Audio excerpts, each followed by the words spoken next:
আমরা সচরাচর যা দেখি, মানুষের মৃত্যুর পর তার দেহকে হয় মাটির নিচে কবর দেওয়া হয় অথবা শ্মশানে গিয়ে দাহ করা হয়। কিন্তু আপনি কি জানেন এই পৃথিবীতে এমন এক কবরস্থান রয়েছে যেখানে মৃতদেহকে মাটির অন্ধকারে লুকিয়ে রাখা হয় না, বরং মাটির উপরেই একটি স্বচ্ছ কাচের বাক্সে সংরক্ষণ করা হয়, যেন জীবিত মানুষ প্রতিদিন তাদেরকে দেখতে পারে। ভাবুন তো, আপনার চোখের সামনেই যদি যুগের পর যুগ শুয়ে থাকে আপনার মৃত পূর্বপুরুষ, কেমন হবে সেই অনুভূতি। আবার পৃথিবীর কোনো এক প্রান্তে এমন অদ্ভুত রীতিও আছে যেখানে প্রতি বছর মৃত প্রিয়জনদের কফিন থেকে বের করে আনা হয়। এরপর তাদেরকে নতুন জামা কাপড় পরিয়ে তাদের সাথে নাচ গান করা হয় এবং ছবিও তোলা হয়। শুনতে অবিশ্বাস্য লাগলেও এটাই সত্যি। এখানেই শেষ নয়, এমন এক কবরস্থানও আছে যেখানে মানুষের লাশ মাটির বুকে নয় বরং তুলে দেওয়া হয় শিকারী পাখিদের মুখে। হ্যাঁ, ঠিকই শুনেছেন, যেখানে মৃতদেহ চিল শকুনের খাদ্য হিসাবে ব্যবহৃত হয়। কিন্তু আপনি কি ভেবে দেখেছেন এমনটা তারা কেন করে? কেন মানুষের শরীরকে এভাবে ছিঁড়ে খেতে দেওয়া হয়? এটা কি শুধুই নিষ্ঠুরতা, নাকি এর পেছনে লুকিয়ে আছে গভীর কোনো ধর্মীয় বিশ্বাস? আজকের এই ভিডিওতে আমরা জানব পৃথিবীর এমনই কিছু লোমহর্ষক এবং অদ্ভুত শেষকৃত্যের কথা। Glass coffin graves. চীনের কিছু দুর্গম পাহাড়ি এলাকায় আজও এমন কিছু কবরস্থান রয়েছে যেখানে মৃত ব্যক্তিকে মাটির নিচে কবর দেওয়া হয় না। এখানে মৃতদেহগুলিকে রাখা হয় স্বচ্ছ কাচের কফিনের ভেতর, যাতে মৃত্যুর পরও তাদের মুখমণ্ডল পৃথিবী থেকে বিচ্ছিন্ন না হয়ে যায়। আপনি যখন এই সমাধিক্ষেত্রের মাঝ দিয়ে হেঁটে যাবেন তখন শুধু নিথর কবর আপনার চোখে পড়বে না, বরং মনে হবে কফিনের ভেতর থেকে মৃতদেহগুলি সরাসরি আপনার চোখের দিকে তাকিয়ে আছে। এই অদ্ভুত প্রথার পেছনে লুকিয়ে আছে এক গভীর বিশ্বাস।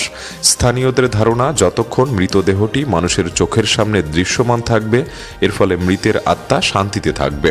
তবে এই কাচের কফিনের সবচেয়ে অস্বস্তিকর দিক হলো সময়ের নিষ্ঠুর ছাপ। প্রকৃতি এখানে নীরবে তার কাজ করে চলে।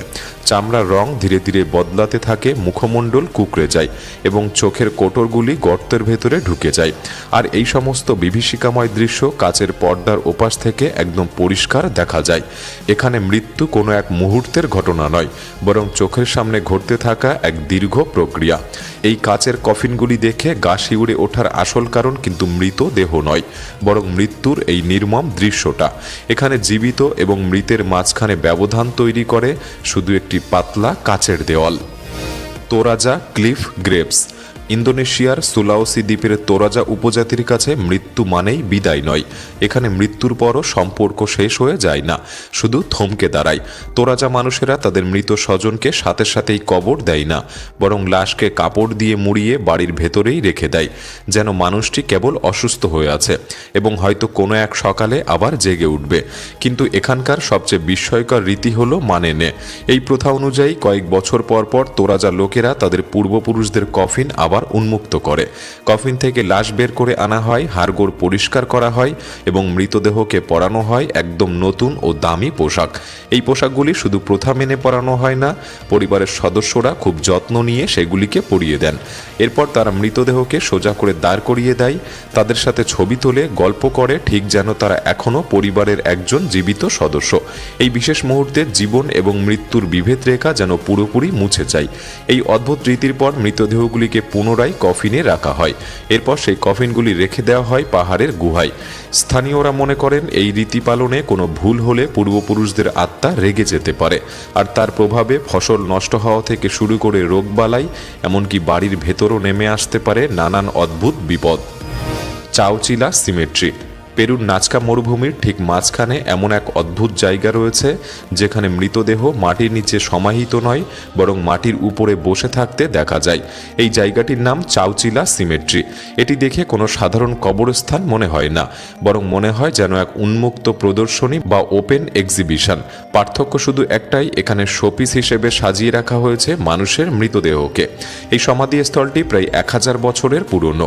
এখানকার মৃতদেহগুলিকে কফিনে বন্দি করে রাখা হয়নি, বরং মায়ের গর্ভে থাকা শিশুর মতো বা ফেটাল পজিশনে বসিয়ে কাপড় মুড়িয়ে এবং দড়ি দিয়ে বেঁধে খোলা কবরের উপর রাখা হয়েছে।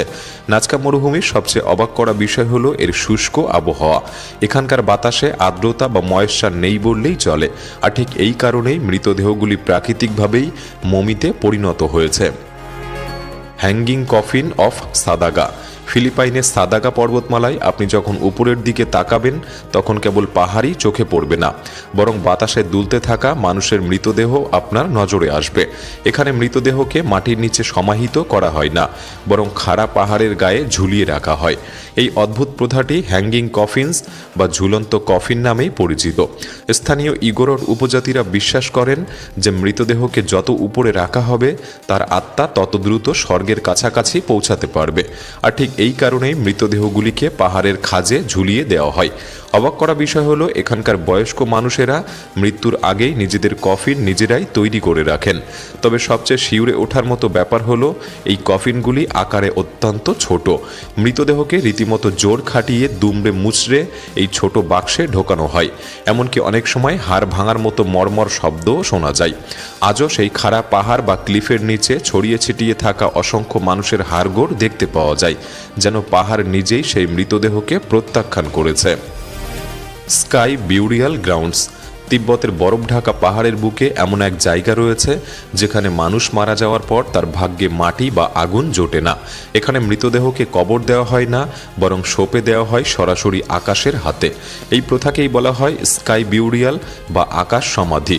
এই প্রক্রিয়াটি শুনতে যতটা আধ্যাত্মিক মনে হয়, চাক্ষুষ করাটাও ঠিক ততটাই অস্বস্তিকর এবং নির্মম। যখন কোনো মানুষ মারা যায় তখন তার মৃতদেহকে একটি নির্দিষ্ট স্থানে নিয়ে যাওয়া হয়, পাহাড়ের একেবারে চূড়ায় খোলা আকাশের নিচে। সেখানে উপস্থিত হয় তিব্বতী বৌদ্ধ ধর্মগুরু বা অন্যান্য ধর্মীয় ব্যক্তিরা।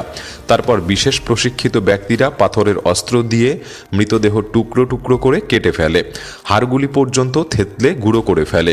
দেহের সমস্ত অংশ ছড়িয়ে ছিটিয়ে দেওয়া হয়, আর কিছুক্ষণের মধ্যেই আকাশ থেকে নেমে আসে শত শত শকুনের দল। মাত্র কয়েক মিনিটের মধ্যেই সেই মৃতদেহটিকে শকুনেরা সম্পূর্ণরূপে গ্রাস করে ফেলে। অবশিষ্ট থাকে শুধু রক্তের কয়েক ফোঁটা, কিছু ছোটখাটো হাড়ের টুকরো। তিব্বতীদের কাছে মৃতদেহ কেবল একটি শূন্য আধার, তাই তারা দেহটিকে না পুড়িয়ে বা না পুঁতে শকুনের হাতে সঁপে দেয়, যাকে বলা হয় জীবনের চূড়ান্ত দান। তবে এখানে বড় এক ভয় কাজ করে। যদি শকুন মাংস খেতে না চায় তবে মনে করা হয় মৃত ব্যক্তি পাপিষ্ঠ ছিল। তাই অমঙ্গলের আশঙ্কায় স্বজনরা দূরে দাঁড়িয়ে ওই মৃত ব্যক্তির জন্য প্রার্থনা করে। Mary symmetry, Romania. রোমানিয়ার ছোট গ্রাম সাপান্তায় একটি কবর স্থান রয়েছে, যা প্রথম দেখায় মোটেও কবরস্থানের মতো মনে হয় না। এখানে নেই কালো পাথরের সমাধি, নেই শোকের আবহ, বরং চোখে পড়ে রঙিন কাঠের ক্রুশ, কার্টুনের মতো আঁকা ছবি, আর তার উপর খোদাই করা জীবনের নানা সত্যি ঘটনা। এই স্থানের নাম মেরি সেমেট্রি বা প্রফুল্ল কবরস্থান। কিন্তু নাম যতটা প্রফুল্ল, এর ভেতরের সত্য ততটাই বিচলিতকর। এখানে প্রতিটি কবরের উপর একটি করে হাতে খোদাই করা কাঠের ক্রুশ বসানো থাকে, আর তাতে লিখে রাখা হয় মৃত ব্যক্তির পুরো জীবন কাহিনী। তাতে শুধু ভালো কথা লেখা হয় না, বরং মৃত ব্যক্তির অভ্যাস, ভুল ত্রুটি, এমনকি মৃত্যুর কারণ পর্যন্ত উল্লেখ করা হয়। কোনো কোনো ক্রুশে লেখা থাকে অতিরিক্ত মদ্যপান করত, তাই তাড়াতাড়ি চলে গেল। আবার কোথাও লেখা আছে এই ব্যক্তি স্ত্রীকে মারধর করত, এখন সে নিজেই মাটির নিচে। এই ঐতিহ্যের সূচনা 1930-এর দশকে, যখন স্থানীয় শিল্পী স্থান ইয়ন পাত্রাস ভাবলেন মৃত্যুকে লুকিয়ে রাখা উচিত নয়। তার বিশ্বাস ছিল একটি মানুষ তার জীবন যেভাবে কাটিয়েছে সেভাবেই স্মরণ করা উচিত। প্রতিটি চিত্রে মৃত ব্যক্তিকে তার দৈনন্দিন কাজে ব্যস্ত থাকতে দেখা যায়। কেউ কৃষিকাজ করছে, কেউ মদ্যপান করছে, কেউ দুর্ঘটনার মুহূর্তে স্তব্ধ হয়ে আছে। অর্থাৎ মৃত্যুর সঠিক মুহূর্তটি এখানে চিরস্থায়ী করে রাখা হয়। স্থানীয় লোকেরা বলে যখন কেউ এখানে সমাধিস্থ হয় তখন তার কবরে লেখা শব্দগুলি পরিবারকে একই সঙ্গে কাঁদায় আবার হাসায়। কারণ এই কবরস্থান শুধু মৃত্যুর নয়, মানুষের পূর্ণাঙ্গ ও সত্যিকারের জীবনকে নথিবদ্ধ করে রেখেছে। মেরি সেমেট্রি ভয়ের কারণ নয় এখানে মৃতদেহ চাপা পড়ে আছে বলে, বরং ভয়ের কারণ এখানে তোমার জীবন তোমার মৃত্যুর পরও তোমাকে ছেড়ে যায় না।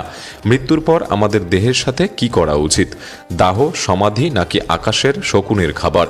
বৈজ্ঞানিকভাবে বা প্রাকৃতিকভাবে কোন উপায়টি আপনার কাছে সঠিক বলে মনে হয়? আমাদের কমেন্ট বক্সে লিখে জানাতে পারেন। আজকের এই ভিডিওটি ভালো লাগলে একটি লাইক করতে পারেন, চ্যানেলটি সাবস্ক্রাইব করে রাখতে পারেন। তাহলে দেখা হচ্ছে পরবর্তী নতুন একটি এপিসোডে। ধন্যবাদ।